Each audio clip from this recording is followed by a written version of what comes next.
অভিক গ্রামের প্রবেশদ্বারে এসে দাঁড়ায়, চারপাশটা দেখে। তানিয়া সেখান দিয়ে যাচ্ছিল, তাকে দেখে এগিয়ে আসে। আপনি কি নতুন এখানে? শহরের লোক বলে মনে হচ্ছে। হ্যাঁ, আমি কলকাতা থেকে এসেছি। নাম অভিক সেন। আপনি? আমি তানিয়া দাস। এখানকার স্কুলে পড়াই। এখানে কি কাজ? আমার দাদুর ডায়েরিতে লেখা ছিল এই গ্রামের পাশে একটা প্রাচীন মন্দির আছে, সপ্তপর্ণী। আমি সেটার সম্পর্কে জানার জন্যই এসেছি। সপ্তপর্ণী মন্দির? ওটা তো গ্রামের লোকেরা রহস্যময় জায়গা বলে বিশ্বাস করে। সেখানে যাওয়া মোটেই নিরাপদ নয়। আমি জানি, কিন্তু আমি সেই রহস্যটা উদ্ঘাটন করতে চাই। আপনি কি আমাকে সাহায্য করবেন? আমি ঠিক জানি না। গ্রামবাসী এ নিয়ে কথা বলতে চায় না। তবে আপনি এতটাই আগ্রহী, আমি চেষ্টা করব সাহায্য করার। অভিক ও তানিয়া মন্দিরের প্রবেশদ্বারে এসে পৌঁছায়। চারদিকে গাছপালা আর লতাপাতা। মন্দিরের প্রবেশপথ ধ্বংসপ্রাপ্ত ও রহস্যময়ী। দুজনই একে অপরের দিকে তাকায়। অভিক, আমরা কি এখানে সত্যিই ঢুকব? এখানে ভয়াবহ কিছু ঘটেছে বলে শোনা যায়। আমি জানি, তানিয়া।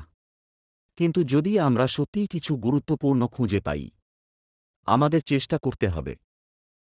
ঠিক আছে, তাহলে আমরা একসঙ্গে এগোব। কিন্তু সাবধান থাকতে হবে, এখানে কিছু গোপন ফাঁদ আছে বলে শুনেছি। তারা মন্দিরে প্রবেশ করে। ভেতরে ধুলোমাখা মূর্তি, ভাঙা খোদাই ছড়িয়ে রয়েছে। হঠাৎ তারা একটি গোপন দরজার সামনে এসে দাঁড়ায়। অভিক দরজা ঠেলে খুলে ফেলে।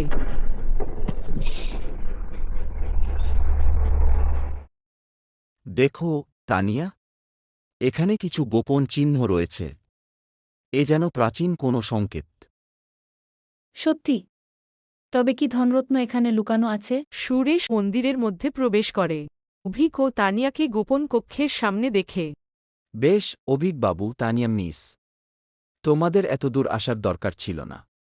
এবার তো সেই ধনরত্ন আমারই হবে। সুরেশ, এই ধনরত্ন শুধু তোমার নয়, এটা পুরো গ্রামের। এটা কোনো ব্যক্তিগত সম্পত্তি নয়। তুমি জানো না, এই ধনরত্নে একটা অভিশাপ আছে। যদি কেউ অন্যায়ভাবে এটি দখল করার চেষ্টা করে, তার জীবন নাশ হতে পারে। অভিশাপ? হাস্যকর। ধনরত্ন হাতে পেতে গেলে আমি সব কিছু করতে পারি। একটা ভয়ঙ্কর সংঘর্ষ শুরু হয়। অভিক ও তানিয়া ও সুরেশের বিরুদ্ধে লড়াই করে। হঠাৎ মন্দিরের ভিতরের দেয়ালগুলি কাঁপতে শুরু করে। সুরেশ ফাঁদে পড়ে। আমাকে বাঁচাও। আমি ভুল করেছি। সুরেশ মন্দিরের ফাঁদে পড়ে যায়। অভিক ও তানিয়া দ্রুত মূর্তিটি সঠিক স্থানে রেখে মন্দির থেকে বেরিয়ে আসে। গ্রামবাসী মন্দিরের সামনে অভিক ও তানিয়াকে ঘিরে দাঁড়ায়। গ্রামপ্রধান সামনে এসে অভিক ও তানিয়ার হাতে পুষ্যমাল্য দেয়। তোমাদের সাহসিকতা এবং বুদ্ধিমত্তা আমাদের গ্রামকে রক্ষা করেছে।